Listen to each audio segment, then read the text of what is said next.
A hot dog does not have any right to be gorgeous, or a chicken. Welcome and welcome back, everybody. Tia here, and in today's video, we are going to be talking about a topic that is very near and dear to my heart. That is my top 10 favorite board game artists, and of course, some of the fabulous games that they have helped to bring to life. Nobody can deny the impact that artwork has had on the board gaming industry as a whole, and how it just can elevate an already amazing experience and take it to a whole nother level. Before we get started, I will say that this list is going to be very subjective, even though there are objective measures by which we can measure the quality of an artwork, whether it's technically perfect or technically terrible. What you like and the aesthetic that you're drawn to is a very personal thing based on your own experiences and your emotions. So these are some of my favorites, some tried and true veterans, and also quite a few newbies to the board gaming world. So there are sure to be some names on this list that you may not be familiar with, as well as some amazing games that they have worked on. I'm very excited to get started and share them with you, but I'm also equally excited to hear from you which of these artists are some of your favorites, and also maybe even more excited to hear which artists did I leave off that you would include. And please make sure to let me know which games they've worked on so I can add some more things to my shopping cart. But without further ado, let's get started. Starting off at number 10 is an artist who you may not know by name, but you should, because you've definitely seen his artwork. And that is artist Kyle Farron, who is best known for his work with Leader Games. The first game that I saw with his artwork was Root, probably one of their most popular titles, but prior to that, he did work with them on Vast, and since then, he has worked on artwork for Fort and Oath.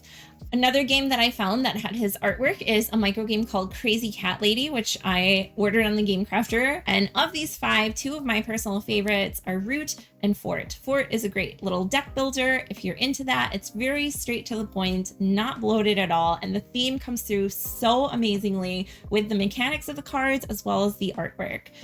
One of the things that I love about Kyle's artwork is that he uses a more dull or muted color palette, but seems to bring so much life to all of his characters. Even this little guy here who's carrying bundles of blankets and just rubbish, there's so much happening, but there's a clear story even in just this one snapshot. I love all of the textures and all of the playful different line weights that he uses. And of course, one of the standouts of his artwork is his different character designs. Again, each of these different images tells such an amazing story just from one snapshot. The expressions on the faces of his characters are always so evocative. Like this little miss here with her braids. She looks like she's up to no good. She's seen some things. And of course, his little woodland critters from Root. Ah, man. I have to say, I'm not a huge fan of area control games, but Root is not only my favorite area control game, but one of my favorite all-time games. And I'm so thankful that Leader Games chose to go with Kyle's artwork for this game, because if it had been any other theme, any other type of artwork, I'm not sure that I would have picked it up. But seeing each little faction and each character come to life just makes it so much more of an enjoyable experience. And I'm so glad, again, that I saw his artwork and was drawn to it, because the mechanics for that game are also absolutely stellar. So that is my number 10 favorite artist, Kyle Farron. Next up on the list is one of those aforementioned one-timers so far, and that is artist Ben, or Benjamin Basso. Ben, so far as I can tell from doing a little research, is most well known for his illustrative style. He does a lot of work, or has done a lot of work in the past, with different comic companies and manga companies. So this very inking line art style using just black and then getting different shading techniques to create some grades and variants is just so spectacular. The game that introduced me to his artwork is called Glow. And again, seeing the cover, that stark contrast between black and white was just something really refreshing. Seeing this very different style on the cover immediately drew me in, and it really does service the game well, because the icons that you use throughout the game are each their own different color, which are also on the dice. So it makes them stand out in a way that's not only very aesthetically pleasing, but also very functional to the game. Not to mention Ben's creatures. Look at this little Lumpili. So cute. And there's a joy and a playfulness, but there's also some sorrow in his eyes, and it just really evokes such strong emotions while you're playing the game and hiring these little critters to do your bidding, and sometimes having to push them away. It's a little heartbreaking, not going to lie.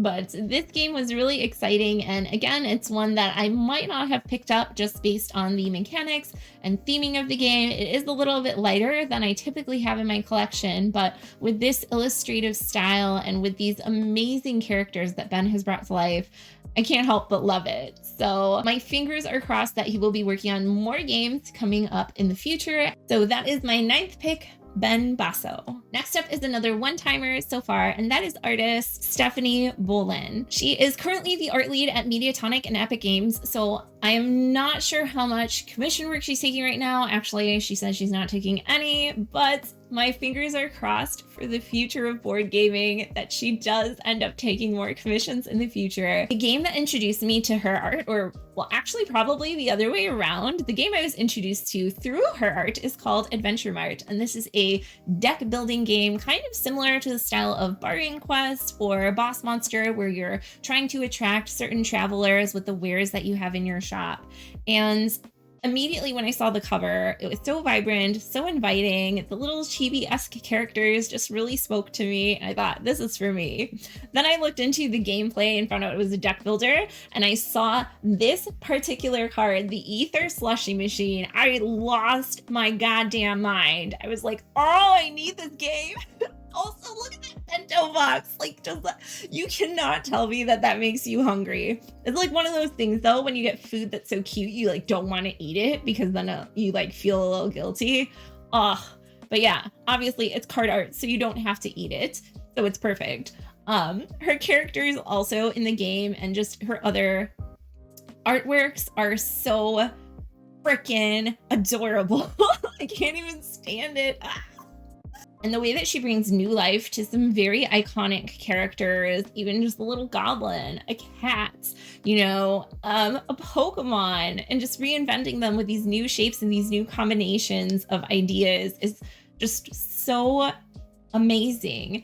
And I love the fact that she doesn't use any true blacks in her artwork, so far as I can tell.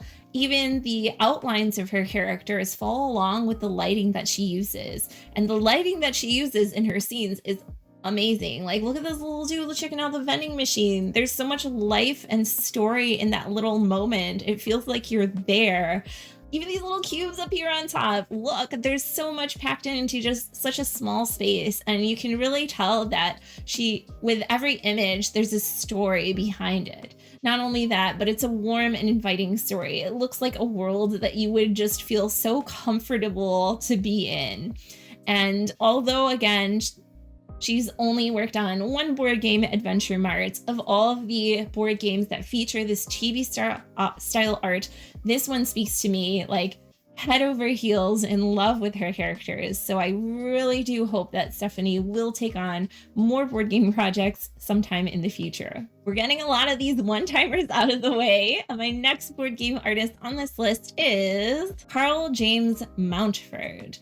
And he is primarily most well known for his children's book illustrations. As you can see here, he's reimagined a lot of different children's books covers for various stories. The game that really turned me on to his artwork is called Royal Visit. This is a reprint of another game called Times Square, or it's had some other names, I believe, too, as well, with German versions and whatnot, but Yellow did a reprint. They revamped it with his artwork, and oh my gosh, it's not like anything I've ever seen in terms of just the colors. And I have to say, I am such a huge fan of reds and teals together. I don't know what it is about it. It's something that I would have hated earlier in life, but as I've gotten older, it's one of my favorite color combinations. It's just so striking, but not because it's overly saturated or overly vibrant, just the textures, the shapes that he uses. It's very angular. And I love the ornamentation that he puts around his scenes with various filigrees and patterns. I think this really comes through in a lot of his illustrative work. And again, just like the use of whites as an outline, a lot of his work does tend to lean on a darker kind of side where there are darker colors and it's a darker palette overall, but there's such vibrance and life to that. And the contrast that he brings to his artwork. I mean, oh my gosh, it just looks like a confetti explosion of amazingness. I don't know how else to describe it, but again, Royal Visit is a great little 2-player game, just some cards moving back and forth on a track, your different characters. And I think that this newest edition with Karl's artwork on it just really speaks volumes for the future of gaming. I read an interview where he had hinted that he was working on board game art. I don't know if it was for Royal Visit or if it's for a new upcoming title. I'd have to look more into that, but I'm crossing my fingers and very excited and hopeful to see his artwork on more board games in the future. The next artist on this list is another one-timer so far, but this is one of the ones that the personal aesthetic just speaks to me to my core, and that is Boneface. So I originally found his art through one of my all-time favorite themes games, and that is another deck builder. Y'all catching on here? Video Vortex. So this is a deck building game set in this post-apocalyptic universe where people find an old rundown video rental store and they start to watch all these old VHS movies, which they don't know are fictional. So these different clans form that worship certain genres of movie, like horror or comedy, and they develop these weapons and these tools and these champions to fight using the style of that particular genre. I don't usually get invested in the story of a game or anything, but the little comic that came with this one, oh my gosh, I love it so much. And what really makes this game is Boneface's amazing artwork and character design. I love the fact that he just uses solid, bold colors and breaks them up with really intricate line work and shapes. I think that the accessories that he gives to his characters are just so interesting. It's one of those things that there are so many little details, like the overall big picture visual gives you an idea of who the character is, but looking at all these tiny little details, you could literally look forever and ever and ever and be finding new things to stare at and admire in his work. And a lot of his other work features similar elements of different clothing, accessories, very highly detailed with solid, bold colors. And his artwork and his characters just exude confidence and exude a coolness that I can only dream of achieving at some point in my lifetime. So I think it's a really needed aesthetic in the board game industry that I haven't quite seen reached at this level before personally. And I really hope that there will be more games like Video Vortex coming out and more games featuring Boneface's amazing artwork. Next up on the list is someone who is not only a mind-blowingly amazing artist, but also just such an amazing writer and business person and board game designer, and that is Stephen Gibson. Speaking of games with amazing story, which again, I'm not usually drawn to, Grimslingers came out quite a while ago, and I have to say it's such a shame that the popularity of this game peaked and died off so quickly. There is a multiplayer mode, which is kind of like rock, paper, scissors. That can be fun to play, especially with a large group. But the part of it that really shines and that I think should have been brought more to the forefront in presenting this game to the public is the campaign elements in telling a story. As I mentioned, Stephen is not only the designer, but also the writer and the artist, and worked on the publishing team for Grimslingers. And it is my all-time favorite story integrated board game.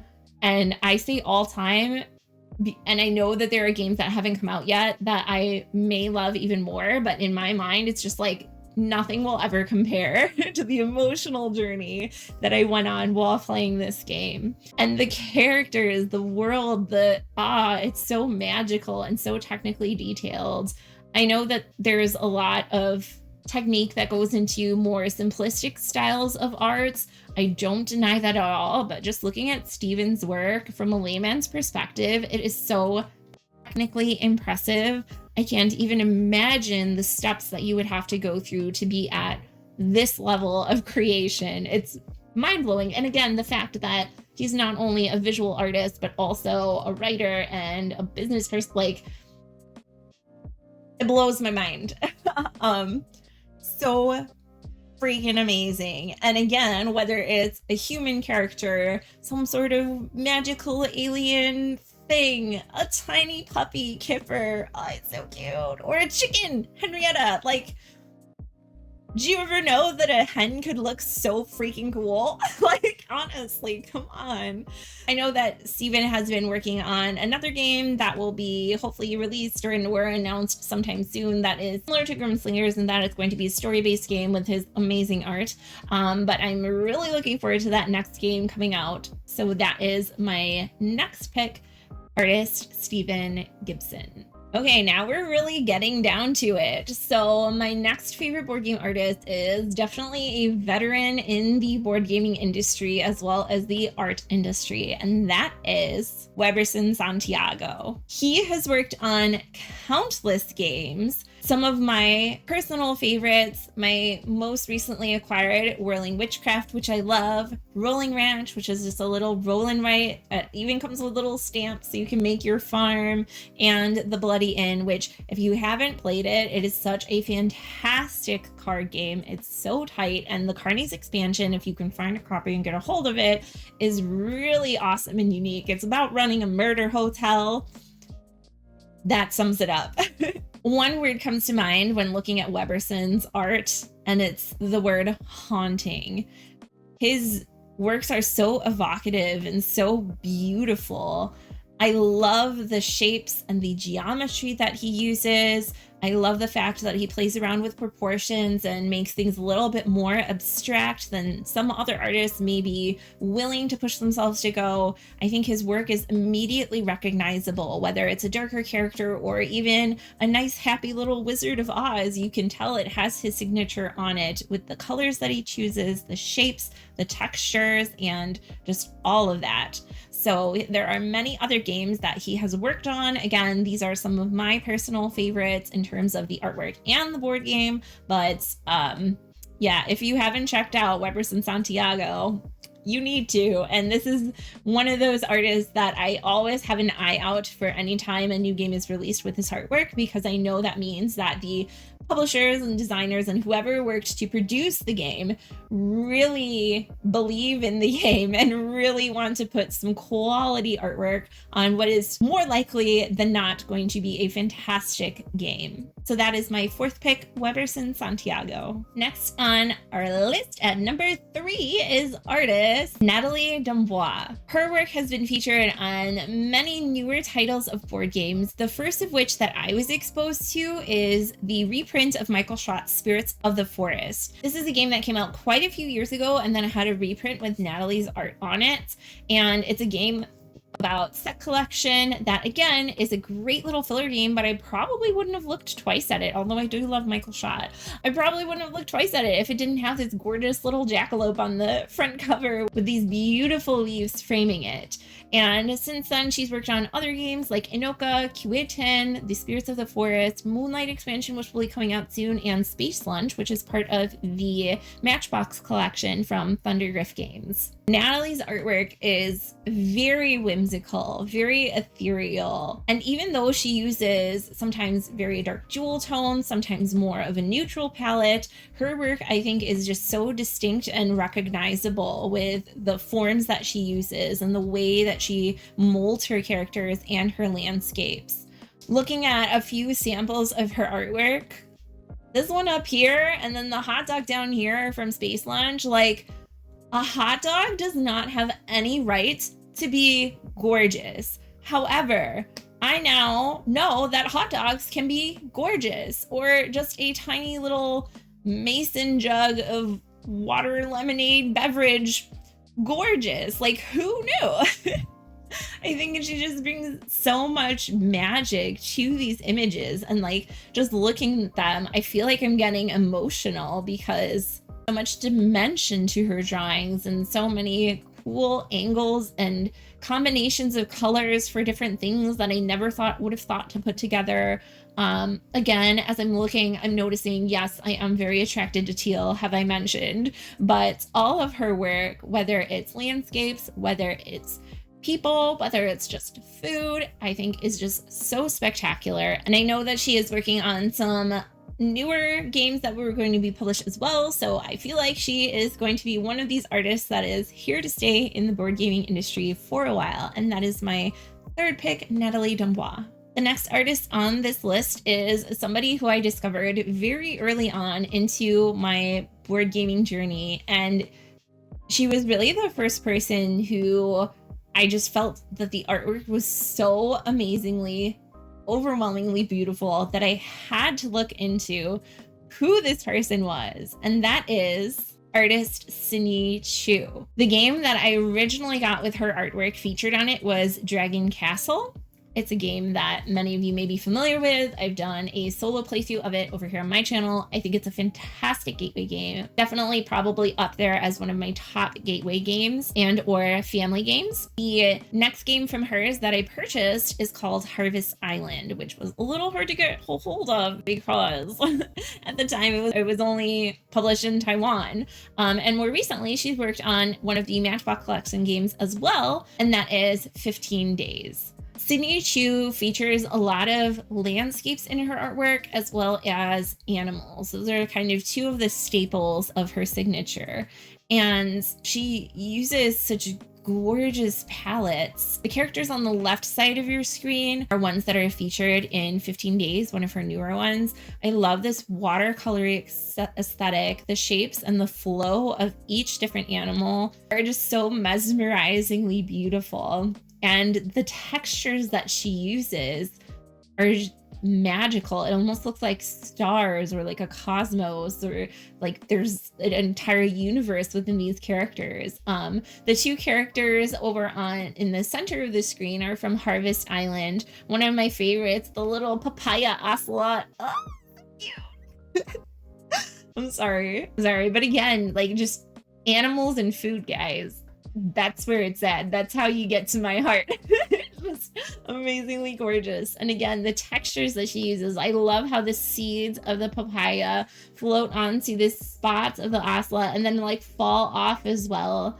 And again, the same idea of bringing the texture from the dragon fruit up in the top down onto the salamander. Like, it's so freaking amazing. And I just think, again, when I think of ccinyee Chu's work, I think of nature and I think of beauty and I think of texture. And I love all of these different patterns that she combines together. It's definitely her signature. And again, she's another artist that as soon as you see her work, you know it's her. So that is my second favorite board game artist, ccinyee Chu. Last but not least on my list is somebody who I have mentioned in probably over 50% of the videos that I have uploaded on this channel, so it's probably no surprise. Sorry. That is artist Kwanchaimoriya. Let's see. What can I say? I feel like I can just end the video here because if you've been around on the channel, y'all know I am head over heels in love with this freaking dude's art. Seriously. Okay. A lot of his work features female portraits of some sort, whether it's for board gaming or for different collections that he's shown over the years. Not only that though, I feel like he fits perfectly into this #1 spot because he's also somebody who is just a personal huge fan of board games. Like, have y'all played Hive? It's a 2-player abstract game featuring bugs. Super cool, but the original version is just it looks like an abstract game. This is a mock-up that Kwanchaimoriya did of an illuminated version of Hive and posted on Instagram.